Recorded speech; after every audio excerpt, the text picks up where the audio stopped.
అని కూడా మనందరం గమనించాలి కాబట్టి ఈ మాట చెప్తా ఉన్నాను అధ్యక్ష. మరి కక్షగట్టి నన్ను ప్రశ్నించినందుకు పార్టీ నుండి బయటకు పంపించారని చెప్పక తప్పదు అధ్యక్ష. మొదటి సంవత్సరం నుంచే రాష్ట్ర స్థాయి నిర్ణయాలలో ఎక్కడ కూడా నా పాత్ర లేకుండా కట్టుబడి చేసినారు అధ్యక్ష. ఇవాళ ఆనాడు బాధపడ్డా ఇవాళ నేను సంతోషపడతా ఉన్నా అధ్యక్ష. ఎందుకంటే అధ్యక్ష, ధర్నా చౌక్ రద్దు చేయడం అనేటటువంటిది ప్రజాస్వామిక హక్కుల్ని కాలరాయడంలో మొదటి మెత్త అధ్యక్ష. ఆనాడు ఇంటర్నల్గా ఎంత ప్రొటెస్ట్ చేసినా కూడా రాష్ట్రం వచ్చింది, ఇప్పుడు ధర్నాలు ఎందుకు, దరఖాస్తులు లేవు, ధర్నాలు లేవు, అన్ని పనులు చేసి పెడతామని చెప్పుకుంటూ వెళ్ళడం జరిగింది అధ్యక్ష. అట్లానే రైతులకు జరిగినటువంటి అక్రమ అరెస్టులు అధ్యక్ష, ఇవాళ ఒక్కొక్క దగ్గర నుంచి రైతులు మాట్లాడుతూ ఉంటే బాధ తట్టుకోలేకపోతున్నాం అధ్యక్ష. అదేవిధంగా పార్టీలో జరుగుతున్నటువంటి అవినీతి అధ్యక్ష, ప్రభుత్వంలో జరుగుతున్నటువంటి అవినీతిని ఎప్పటికప్పుడు నేను వారి దృష్టికి తీసుకెళ్లడం జరిగింది అధ్యక్ష.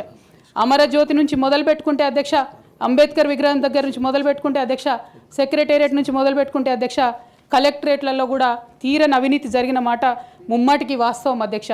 దీనికి పెద్ద ఉదాహరణలు సిద్దిపేట సిరిసిల్లలో కట్టినటువంటి కలెక్టరేట్లు 2 వచ్చినటువంటి మొదటి వర్షానికే 2 కూడా మునిగిపోయినాయి అధ్యక్ష. ఆ విజువల్స్ అందరం కూడా మనం చూడడం జరిగింది. ఇక సిద్దిపేటలో సిరిసిల్లలో కట్టిన కలెక్టరేట్లకే దిక్కు లేకపోతే మొత్తం రాష్ట్రంలో కట్టినటువంటి అన్ని బిల్డింగ్లు ఎట్లుంటాయన్న విషయాన్ని కూడా ఒకసారి తెలంగాణ ప్రజలు ఆలోచించుకోవాలి అధ్యక్ష. ఒక పక్క నిజం మాట్లాడే వాళ్ళను, సూటిగా మాట్లాడే వాళ్ళను, ఉన్నట్టు చెప్పే వాళ్ళను రిస్ట్రిక్ట్ చేయడమే కాకుండా అధ్యక్ష, ఉద్యమకారుల విషయంలో తీరని నిర్లక్ష్యం గురైంది అధ్యక్ష. అనేక సందర్భాల్లో నేను పార్టీ నాయకులని, పెద్ద నాయకులను కూడా అనేక సందర్భాల్లో అడిగిన అధ్యక్ష. వేరే విధంగా సహకరించకపోతే, వేరే విధంగా వాళ్ళకి హెల్ప్ చేయలేకపోతే కనీసం సీఎం రిలీఫ్ ఫండ్ కింద మనిషికి 10 లక్షలు ఇద్దాం, ఎక్కడోళ్ళు అక్కడ సెటిల్ అయిపోతారు అధ్యక్ష అని కూడా అడిగినాం అధ్యక్ష. అది కూడా చేయలేదు. 43 లక్షల మందికి పెన్షన్లు ఇస్తున్నామని గర్వంగా మనం చెప్పుకుంటున్నాం. ఉద్యమకారులు కాన్స్టిట్యున్సీకి 1000 మంది కూడా ఉండరు. ఆ 1000 మందిని పట్టుకుంటే ఇంకో 1,00,000 మందికి ఎక్కువవుతుంది. వాళ్ళకు ఒక పెన్షన్ ఇస్తే వాళ్ళకు ఒక గుర్తింపులాగా ఉంటుంది, గౌరవంగా ఉంటుందని అనేక సందర్భాల్లో చెప్పినాం అధ్యక్ష. అది కూడా చేయలేదు అధ్యక్ష.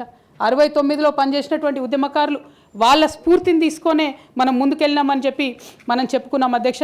కానీ వారిని కూడా ఎన్నడూ కూడా గుర్తించలేకపోయినాం అధ్యక్ష.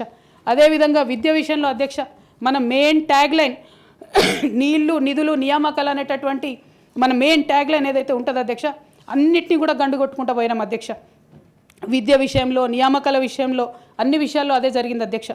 అదేవిధంగా కొందరు ప్రజాప్రతినిధులు చేస్తున్నటువంటి దురాగతాలని కూడా ఎప్పటికప్పుడు నేను అధిష్టానానికి చేరవేసిన అధ్యక్ష. దాని మీద ఎటువంటి చర్యలు లేవు అధ్యక్ష. దానికి ప్రత్యక్ష నిదర్శనం ఇసుక దందాల్లో చేసినటువంటి అక్రమాలతోని నేరేళ్ల లాంటి దురాగతాలు జరిగినాయి అధ్యక్ష. దళిత బిడ్డల మధ్యలో అనవసరంగా బలైపోయినారు అధ్యక్ష. కానీ దాని మీద కూడా ఎటువంటి చర్యలు తీసుకోకపోవడం, అది అప్పుడు బీఆర్ఎస్ ప్రభుత్వం తీసుకోకపోవడం, ఇప్పుడు కాంగ్రెస్ ప్రభుత్వం చర్యలు తీసుకోకపోవడం కూడా చాలా దారుణం అధ్యక్ష. బోధన్ షుగర్ ఫ్యాక్టరీ అధ్యక్ష, నా ప్రాంతం అధ్యక్ష, నా బోధన్ మా అత్తగారిల్లు. ఒక 10 ఏళ్లలో కనీసం ఒక 100 సార్లు అడుగుంటాం అధ్యక్ష, బోధన్ షుగర్ ఫ్యాక్టరీని తెప్పియాలని బోధన్